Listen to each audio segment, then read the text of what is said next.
예루살렘, 하나님의 약속과 경고, 그리고 당신을 위한 축복 안녕하세요.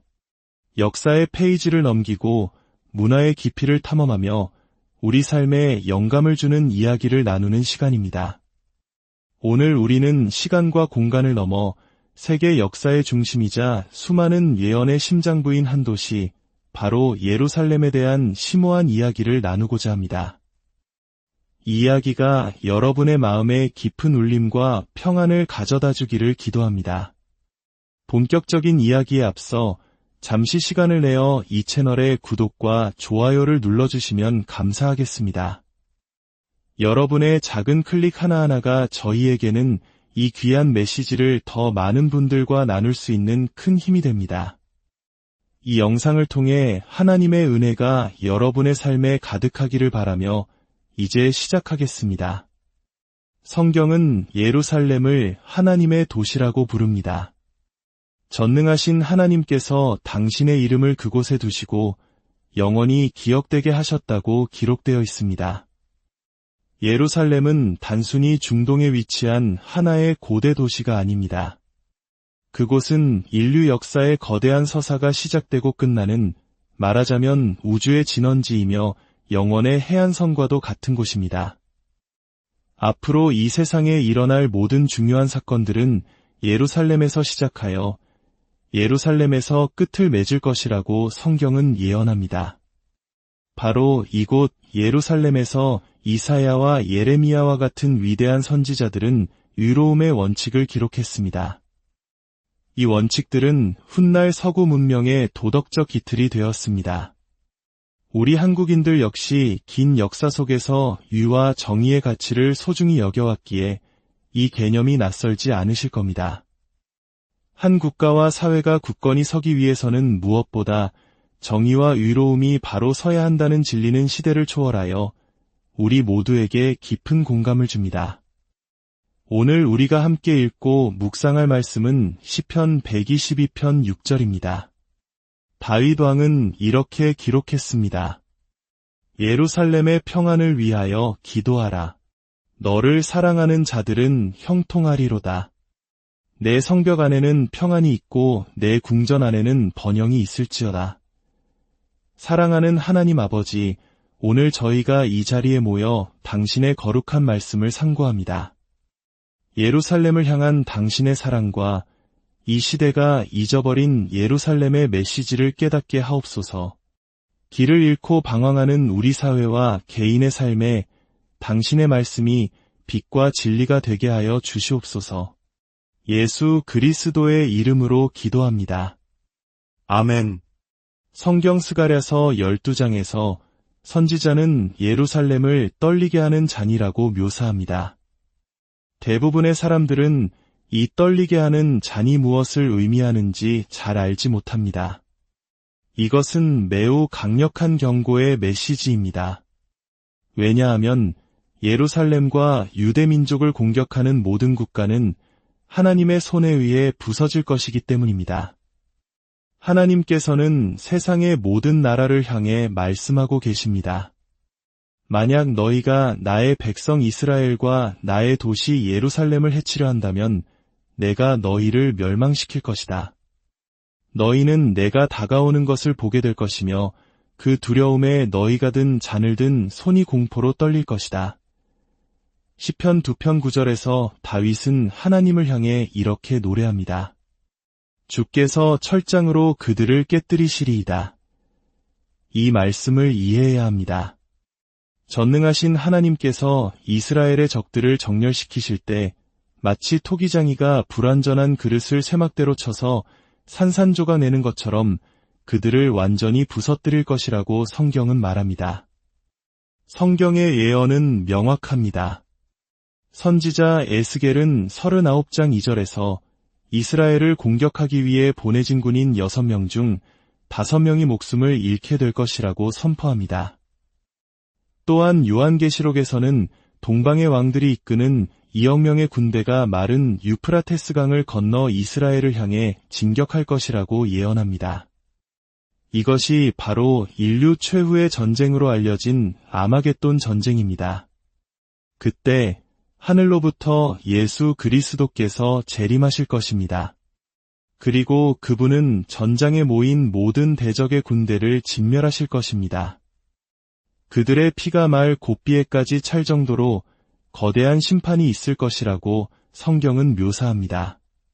세상의 모든 권세자들은 기억해야 합니다. 그들의 모든 계획과 야망은 만왕의 왕이시며 만주의 주이신 예수 그리스도 앞에 산산이 부서질 것입니다.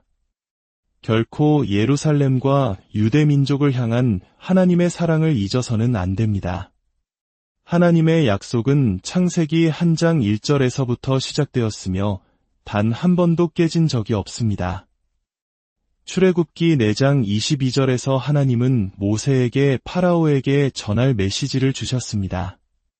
당시 이스라엘 백성은 400년간 이집트에서 노예 생활을 하고 있었습니다.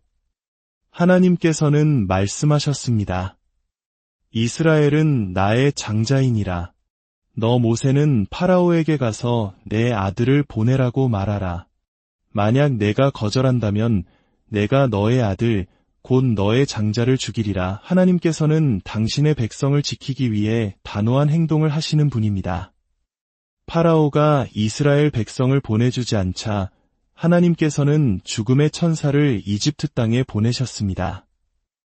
그리고 문설주에 어린 양의 피를 바르지 않은 모든 이집트 가정의 장자를 치셨습니다. 이처럼 하나님은 당신의 백성을 대적하는 자들에게 분명한 메시지를 보내십니다. 고대 아시리아 제국을 생각해 보십시오. 1000년간 세계를 호령했던 강대국이었습니다. 그들의 군대는 무적이었습니다. 아시리아의 왕 사네립은 18만 5천 명의 대군을 이끌고 예루살렘을 포위했습니다. 그는 이스라엘의 하나님조차도 자신을 막을 수 없다고 조롱하며 교만하게 외쳤습니다. 하지만 그날 밤 군인들이 잠든 사이에 죽음의 천사가 아시리아 진영을 지나갔고 18만 5천 명의 군인 모두가 잠든 채로 죽음을 맞이했습니다. 다음 날 아침 히스기야 왕이 성벽 위에서 그 광경을 보고 외쳤습니다. 나와 함께 주님을 찬양하자. 그의 이름을 함께 높이자. 그가 위대한 일을 행하셨도다. 할렐루야.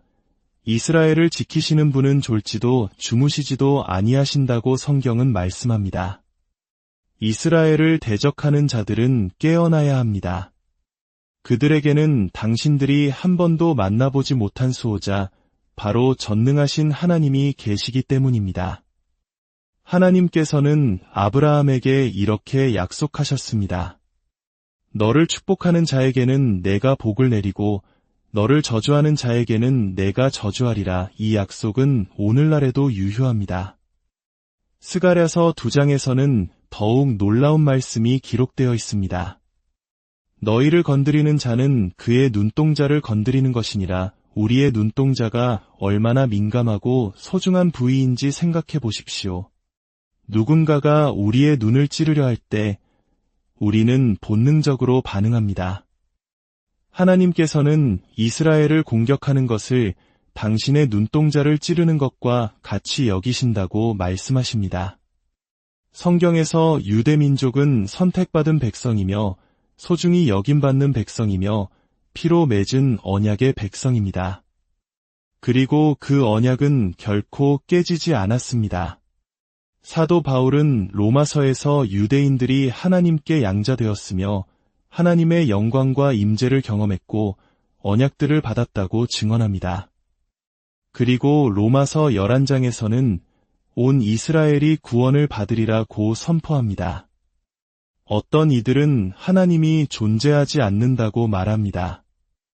그러나 이스라엘의 역사는 하나님의 살아계심을 증명하는 가장 강력한 증거입니다. 성경은 수백, 수천 년 후의 미래를 정확하게 예언했고 그 모든 예언은 역사 속에서 그대로 이루어졌습니다. 창세기 15장 13절에서 하나님은 아브라함에게 그의 자손, 즉 이스라엘 민족의 미래를 400년 앞서 알려주셨습니다. 그들은 이집트에서 400년간 노예가 될 것이며 그 후에 큰 재물을 가지고 그 땅에서 나올 것이라고 예언하셨습니다. 그리고 역사는 그 예언 그대로 진행되었습니다. 이스라엘은 하나님의 주권적인 행동으로 창조된 유일한 나라입니다. 그 땅은 예수 그리스도께서 태어나신 곳이며 장차 재림하셔서 1000년 동안 다스리실 곳입니다. 호세아 선지자의 놀라운 예언을 들어보십시오. 이틀 후에 주께서 우리를 살리시며 셋째 날에 우리를 일으키시리니 우리가 그의 앞에서 살리라. 이 말씀은 오랫동안 수수께끼였지만 성경의 시간 계산법을 이해하면 그 의미가 명확해집니다. 주께는 하루가 1000년 같고 1000년이 하루 같다는 베드로후서의 말씀을 기억하십시오. 인류 역사를 볼 때 창조부터 그리스도의 탄생까지 약 4000년, 즉 4날이 지났습니다. 그리스도의 초림부터 지금까지 약 2000년, 즉 이틀이 흘렀습니다. 호세아는 이틀 후, 즉 2000년이 지난 후에 하나님께서 이스라엘을 회복시키실 것이라고 예언했습니다. 그리고 놀랍게도 1948년, 거의 2000년간 나라 없이 흩어져 살던 유대인들이 그들의 땅으로 돌아와 이스라엘이라는 나라를 재건했습니다. 그리고 호세아는 예언합니다. 셋째 날에 우리가 그를 대면하여 보리라. 우리는 지금 바로 그 셋째 날, 즉 새로운 천년기에 들어선 지 얼마 되지 않은 시점에 살고 있습니다. 예수 그리스도께서 곧 오실 것입니다. 하나님께서는 교회를 향해 명령하십니다. 내 백성을 위로하라. 내 백성을 위로하라. 여기서 내 백성은 유대민족을 가리킵니다. 왜 그들을 위로해야 할까요? 중세시대 십자군 전쟁 동안 수많은 기독교인들이 유대인들을 학살하고 약탈했습니다. 스페인 종교재판에서는 수만 명의 유대인이 처형당하고 추방당했습니다. 그리고 인류 역사상 가장 끔찍한 비극인 홀로코스트로 600만 명의 유대인이 희생되었습니다. 하나님의 심판은 유대민족을 학대한 모든 개인과 국가에 임할 것입니다. 그것을 만국의 심판이라고 부릅니다. 그리스도께서 이 땅에 재림하실 때 그분은 모든 민족을 그의 영광의 보좌 앞에 모으실 것입니다. 그리고 반유대주의자들에게 이렇게 말씀하실 것입니다. 저주를 받은 자들아, 나를 떠나 마귀와 그 사자들을 위하여 예비된 영원한 불에 들어가라. 그때 사람들이 물을 것입니다. 주여, 우리가 언제 주께서 굶주리신 것을 보았나이까? 예수님께서는 대답하실 것입니다. 내가 진실로 너희에게 이르노니 너희가 여기 내 형제 중에 지극히 작은 자 하나에게 한 것이 곧 내게 한 것이니라. 여기서 내 형제는 유대민족을 가리킵니다. 유대인들에게 행한 대로 심판을 받게 될 것입니다. 악한 자들은 영원한 형벌에, 의로운 자들은 영생에 들어가리라고 성경은 기록합니다. 우리는 이스라엘 문제에 있어 결코 잘못된 편에 서서는 안 됩니다. 평화와 번영의 축복을 원하십니까? 다윗 왕은 명령합니다. 예루살렘의 평안을 위하여 기도하라. 너를 사랑하는 자들은 형통하리로다. 누가복음 7장에 나오는 로마 백부장을 기억하십니까? 그는 이방인이었지만 유대인들을 사랑하여 그들을 위해 회당을 지어주었습니다. 그의 하인이 병들어 죽게 되었을 때 예수님께서는 그의 믿음과 선행을 보시고 하인을 고쳐주셨습니다. 이방인들이 유대인들에게 친절을 베풀 때 하나님께서는 그 이방인들의 삶에 기적을 행하기 시작하십니다. 사도행전 10장의 고넬료는 어떻습니까? 그는 이방인이었지만 하나님을 경외하고 유대 민족 가운데서 좋은 평판을 얻은 사람이었습니다.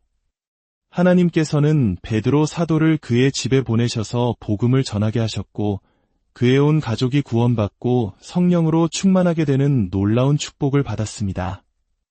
이것이 바로 하나님께서 당신의 자녀들이 듣고 경험하기를 원하시는 진리입니다. 첫째, 당신은 예수 그리스도를 당신 삶의 구주로 영접하셨습니까? 아버지, 저는 영원한 생명을 얻기 원합니다. 라고 고백해 본 적이 있으십니까? 예수 그리스도를 구주로 영접하는 그 순간 하늘의 천사들이 당신의 이름을 어린 양의 생명책에 기록할 것입니다.